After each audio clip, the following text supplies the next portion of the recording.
Bonjour à tous. Alors aujourd'hui, un format différent. J'avais envie, c'est vrai que ça fait un moment que je ne suis pas venue sur YouTube, j'ai posté beaucoup d'astro et je voulais vous parler des valeurs, de nos valeurs et c'est de ma propre expérience aussi. C'est vrai que ces derniers mois ont été relativement booster, dans dans un sens un peu différent, mais quand on vit des expériences, eh bien, quand on les traverse, on en devient aussi plus fort de parce que l'on a à vivre, à vibrer. Voilà, pour ceux qui ne me connaissent pas, je suis donc Christine Bonnet et je suis thérapeute en hypnose sagesse, mais aussi en access bar. Voilà, j'ai mis au point ma propre version de tout ce que j'ai appris pour vous aider sur un chemin qui est des fois assez tumultueux. Et moi-même, j'ai mon propre chemin aussi. Je vous parle souvent de mes expériences.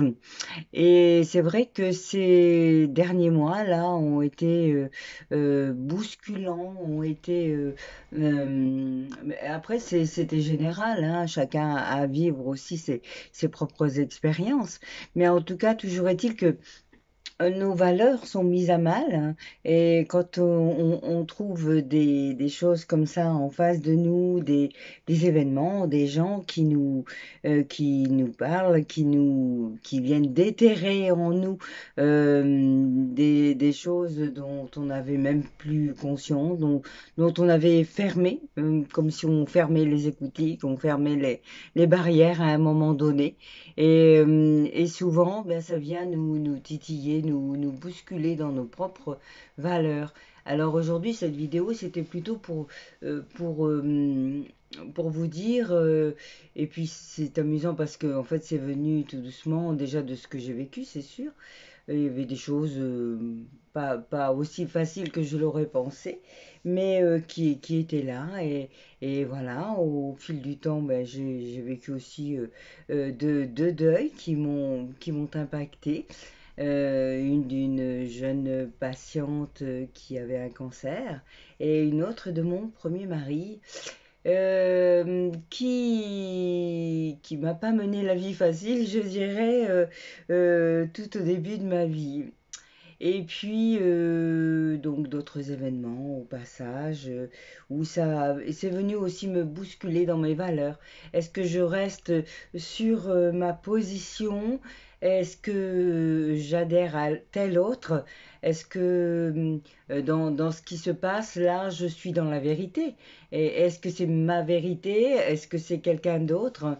En fait, c'est souvent ce questionnement que je donne aux gens qui viennent à moi, puisque maintenant on a une bonne partie, à peu près au moins une demi-heure, de conversation où je tire quelques cartes avant la séance aussi, pour pouvoir voir un petit peu plus loin et avoir des ressentis différents sur vos schémas, sur vos problématiques. Alors j'ai perdu le fil, c'est pas grave, on va y revenir. Donc voilà, ce qui fait que oui, j'en parlais donc à une patiente hier et ces questions, ce questionnement sur soi permet donc d'aller voir un petit peu plus loin de quelle manière on est vrai, de quelle manière sont nos valeurs. Hein. Est-ce que vous vous estimez par exemple suffisamment?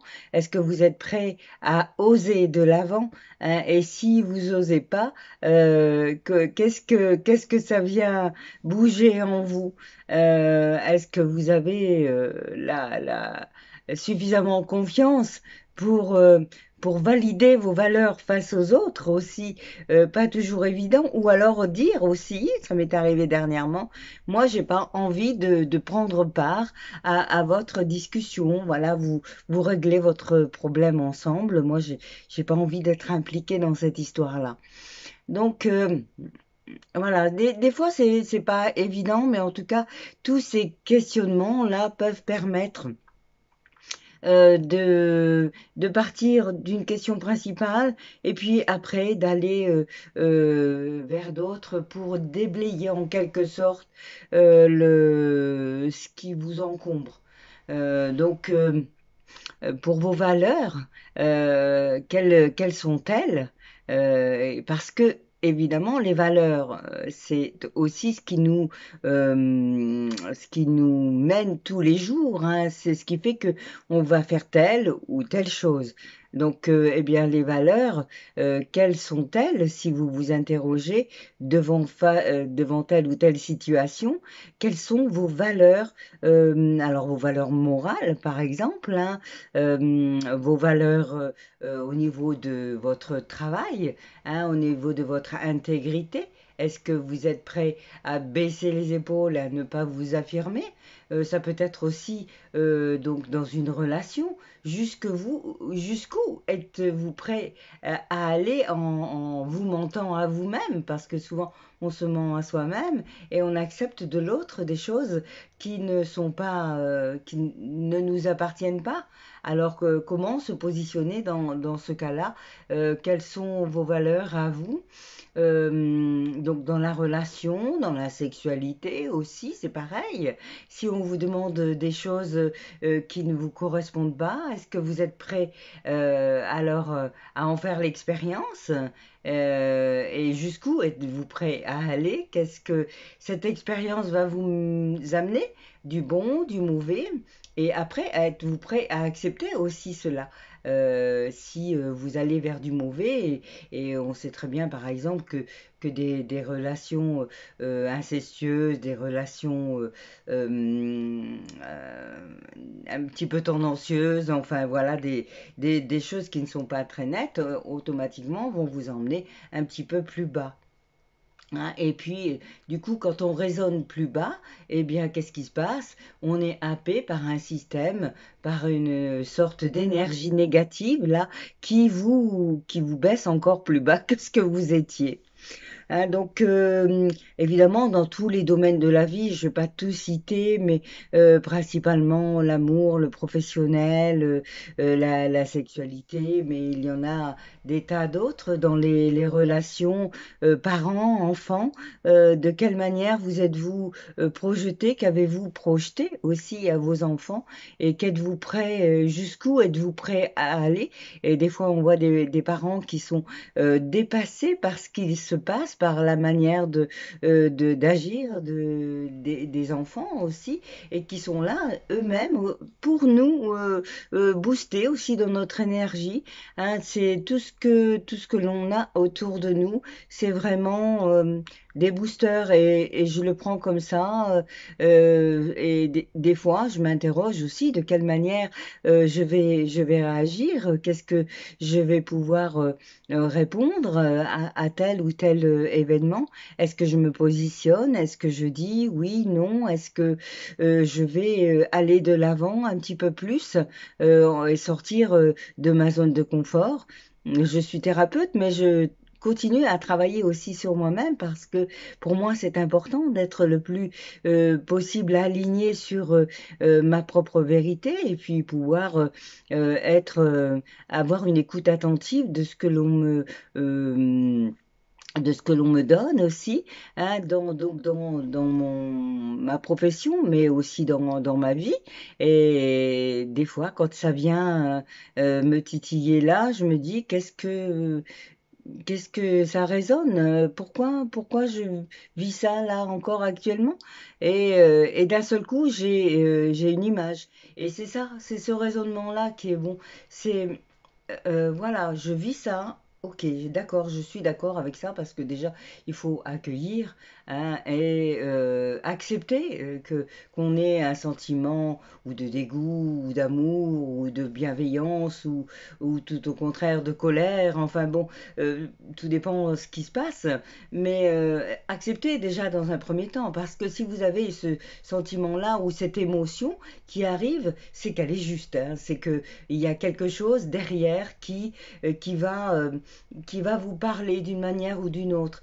Et là, moi, bah, j'étais étonnée de une personne qui me confie quelque chose et d'un seul coup, un sentiment de mal-être et du coup, est-ce que j'accepte ça? Comment je me positionne? Mais surtout, du- comment ça résonne en moi? De quelle manière?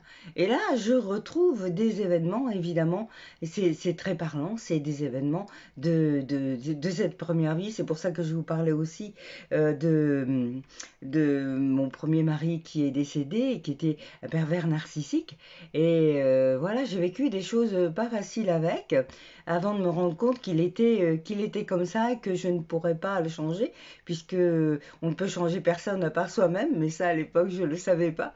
J'étais encore dans cette espèce de matrice dans laquelle on nous enferme. Et donc voilà, moi en tout cas, cette information-là m'a ramené à des choses que j'avais vécues. Et c'est pour ça que j'ai compris que ça me faisait mal en fait. Euh, J'en ai voulu un peu sur le coup parce que c'était pas la personne, en fait, c'était cet événement-là qui me ramenait à mon propre événement. Et dans la vie de tous les jours, c'est souvent comme ça. Et du coup, on en veut à l'autre de nous avoir bousculé dans notre énergie qu'on avait bien planquée à l'intérieur. Et depuis des années, chez moi, c'était bien planqué. J'avais fermé cette page-là et elle a été rouverte par quand j'ai appris le décès de ce premier mari. Et puis, et là, comme par hasard, ben, j'avais déjà vécu des événements qui m'avaient ramené à ça. Et puis là, encore un.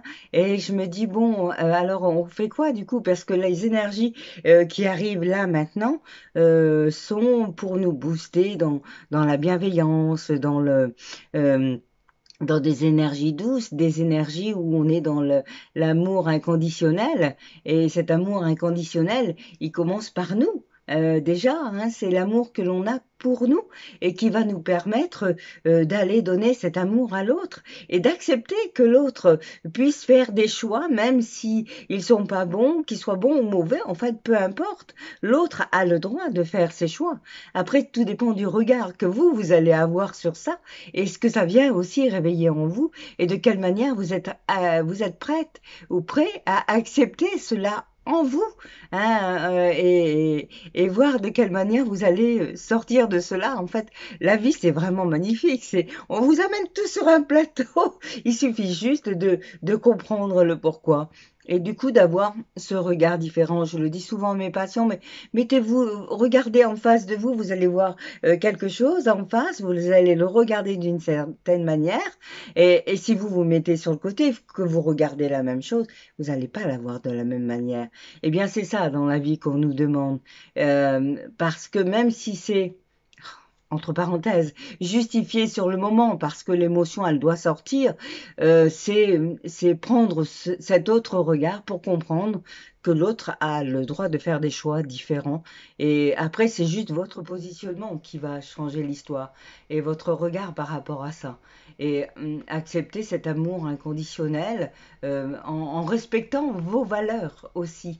Voilà, donc j'avais envie de parler de ça parce que bah déjà, ça faisait un moment que j'avais pas fait de vidéo comme ça sur YouTube.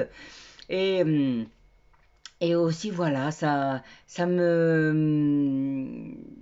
parlait bien de vous parler de cette expérience-là pour vous dire aussi que c'est vrai qu'on n'a jamais fini, hein, si on commence à travailler un peu sur soi. Même le mot travail, hein, n'est pas réel, mais c'est une manière de se comprendre, de s'analyser pour aller un petit peu plus de l'avant.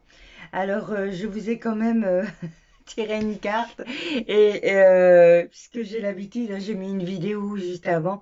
Donc, je fais des tirages quotidiens sur la page Facebook.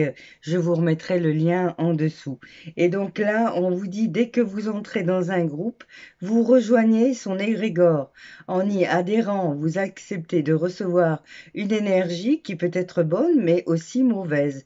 Surveillez à qui et à quoi vous vous associez afin de garder vos énergies les plus positives possibles. Voyez, en résonance avec vous-même, avec vos propres valeurs, savoir que si vous faites un choix, c'est un choix conscient qui va pouvoir vous amener du bon et du mauvais. Donc, de quelle façon vous vous positionnez par rapport à ça? Bon, bah écoutez, j'espère que cela vous aura plu. Il est de bonne heure. J'ai pris un peu de temps avant pour vous dire tout ça. Et je vais finir par un post que j'ai mis sur cette page Facebook justement, qui s'appelle Les étreintes de la vie. Les câlins manquent en ce moment. L'humanité se dirige dans une impasse très précaire sur les vraies valeurs.